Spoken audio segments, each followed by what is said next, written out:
Schreeuwer Willem Skoorstra van der Naad het justerjoen op een Veenhoop de literaire Rink van der Velde-prijs kregen. Rink van der Velde wie de meest lezen schreeuwer van Friese boeken in de tweede helft van de vorige eeuw. De prijs is bedoeld voor nijproza in het Fries. Natuurlijk ben ik er wees mee. Het is ga ik al een keer vaker zijn, maar ik denk naast de Giesbert is het de enige prozaprijs. Dus als je die krijgt, dan ben je er wees mee.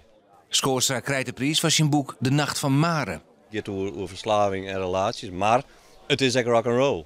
Het is echt punk. Het is in de krijkers zien. Het is dingen die echt jongere generaties nog bezighouden, denk ik. Dus ja, het is in dat licht bezoen voor een breed publiek. Ja. Tegelijk met de prijsuitreiking zet ik de Wieken van Rink uiteen. Die de gemeente Smellingeland dit hier, maar verschillende orenpartijen organiseert. Ja, we hebben een literaire jong met de 3 nomineerden van de Rink van der Velde prijs. Dat is Tiesje jong.